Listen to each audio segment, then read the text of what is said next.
The Rise and Fall of Ronda Rousey, the most dangerous woman on the planet, Fun File documentary. They said women's MMA would never sell. They said a female fighter could never headline a pay-per-view. And then, Ronda Rousey happened. In just 1,084 seconds of total fight time, she changed combat sports forever. But here on GoldenTime Vault, we don't just look at the trophies. We look at the timeline, the age, the movies, the pain and the legacy. Today we are asking, is the rowdy one still active? Where did Hollywood take her? And how does a woman who once threw opponents over her shoulder like rag dolls redefine herself when the cheering stops? Stick around, because this is the complete vault of Ronda Rousey. She didn't just break records, she broke the idea of what a woman was allowed to be before she ever stepped into the octagon, before Hollywood called her name, before 80,000 fans in a WWE arena screamed her entrance music into the rafters. There was a little girl in Riverside County, California, who couldn't speak a single clear word until she was 6 years old. A little girl who would grow up to become the most dangerous woman on the planet. Her name is Ronda John Rousey, and this is her full story. Ronda John Rousey came into this world fighting. Literally, she was born on the 1st of February, 1987, in Riverside County, California. She was born with her umbilical cord wrapped around her neck, cutting off oxygen to her brain. The damage was severe enough to delay her speech development for years. Until the age of 6, Ronda Rousey could not speak clearly. She communicated in fragments. She was mocked, she was misunderstood. Most kids in that Ella situation retreat. Tragedy struck early. When Ronda was just 8, her father Ron took his own life after a freak sledding accident left him facing a life of paralysis. That pain became her fuel, guided by her mother. Her mother, Anne-Maria de Mars, was no ordinary woman. She was the first American ever to win a World Judo Championship. A 7th degree black belt, a force of nature, and she placed a GI on her daughter's shoulders before Ronda could even form a full sentence. Ronda Rousey went to judo class. Judo gave Ronda something school never could, a language her body understood perfectly. By age 11, she was competing. By 14, she was dominating, and at just 17 years old, Ronda Rousey became the youngest judoka on the American team at the 2004 Athens Olympic Games. That same year, she won gold at the World Junior Judo Championships in Budapest. 2 years later, at 19, she took bronze at the Junior World Championships, becoming the first American athlete ever to win 2 Junior World Judo medals. The world didn't know her name yet, but the mat already did. August 2008, Beijing, China. The Olympic Games, Ronda Rousey stepped onto the mat at 21 years old, hungry to add Olympic gold to her growing legend. She fought with everything she had, and in the end, she walked away with a bronze medal, becoming the first American woman in history to win an Olympic medal in judo. For most athletes, that would be the pinnacle, the career-defining achievement, the story they'd tell their grandchildren. For Ronda Rousey, it felt like failure. Bronze when you came for gold tastes like ash. After Beijing, Rousey's athletic career hit a wall.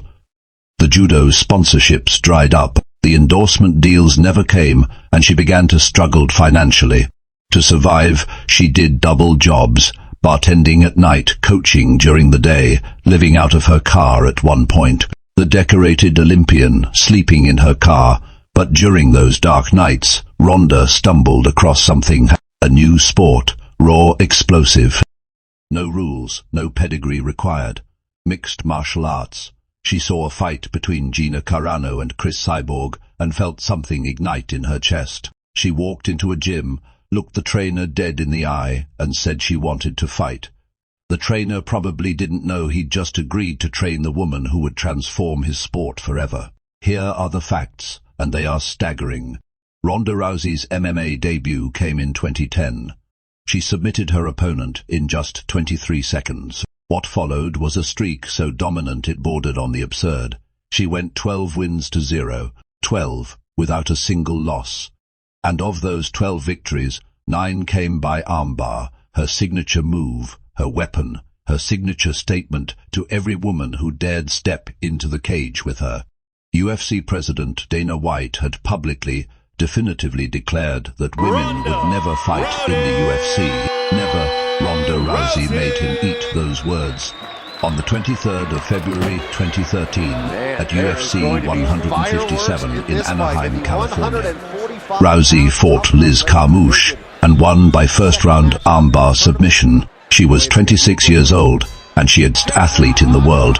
Not the best female athlete, the best, full stop.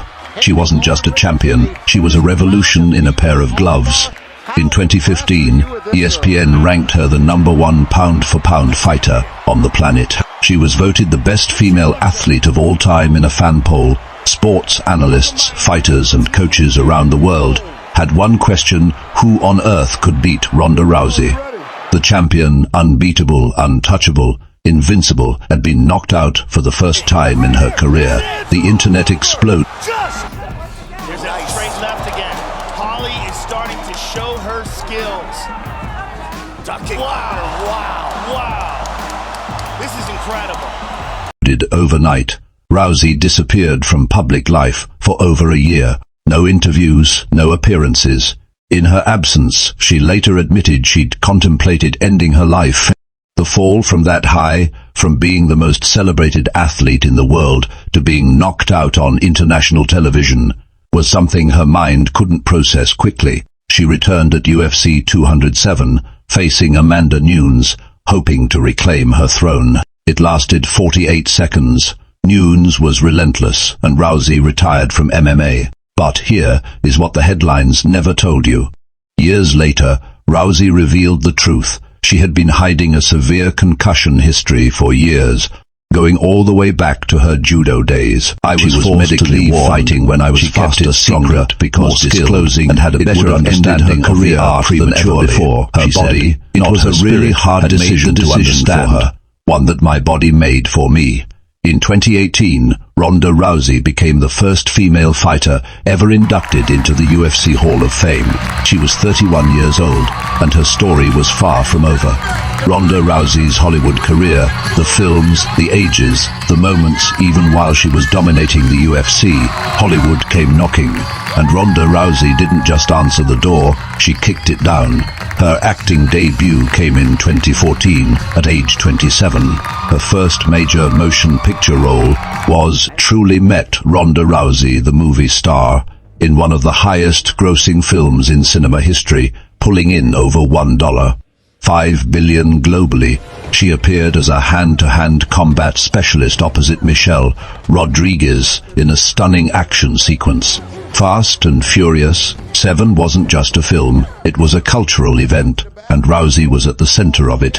That same year, she played herself in the Entourage movie. Playing herself in the movie adaptation of the hit HBO series, Rousey demonstrated natural charisma and screen comfort. She was funny, self-aware, and magnetic, hinting at a versatility Hollywood hadn't fully explored yet. In 2018, age 31, he features in Mile 22, an action thriller alongside Mark Wahlberg and John Malkovich. Mile 22 gave Rousey her most demanding dramatic role to date. Though the film received mixed reviews, her physical performance -1 and Blind Spot, and the biggest film of all, it is still coming.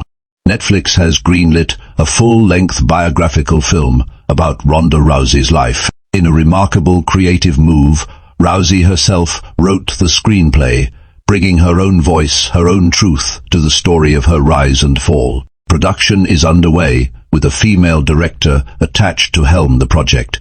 This isn't just a sports story on screen, it is a woman reclaiming her own narrative. And that might be her most powerful fight yet. Ronda proved she wasn't just a fighter, she was a versatile entertainer, landing major roles while still active in combat sports. Rowdy in the ring. Ronda Rousey's WWE career, 3 championships, WrestleMania history. In January 2018, Ronda Rousey walked into the Royal Rumble.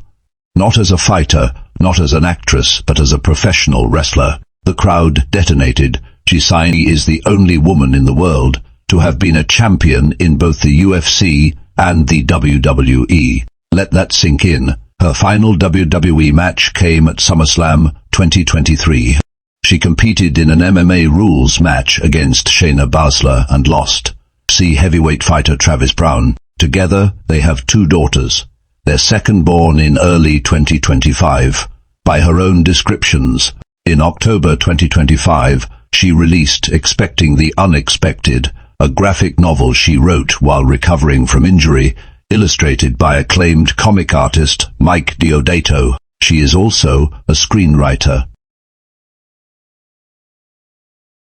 The Netflix biographical film about her life bears her name in the writing credits, because she refused to let anyone else tell her story. I got into every single thing I've done in life because I was told I couldn't, she once said.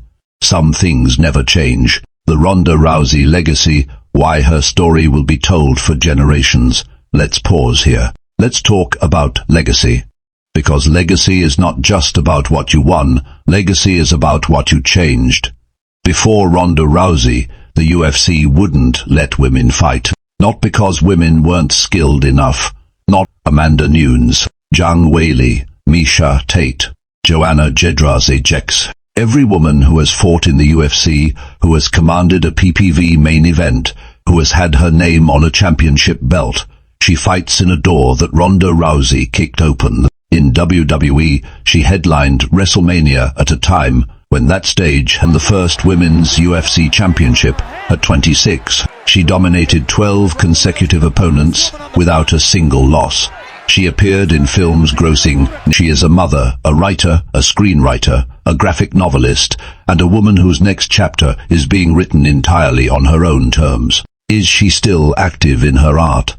Ask yourself this: has Ronda Rousey ever truly stopped creating, stopped competing, stopped pushing against the edges of whatever box the world tried to put her in? The answer is no. She just fights differently now, with words, with stories, with her daughters watching. The most dangerous woman on the planet is still dangerous. She just aims differently. This has been GoldenTime Vault. If this story moved you, if Ronda Rousey's journey is something you believe more people need to hear, then you already know what to do. Like this video, if Ronda Rousey's story deserves to be heard. Every like tells the algorithm this story matters. Hit it now. Subscribe to GoldenTime Vault.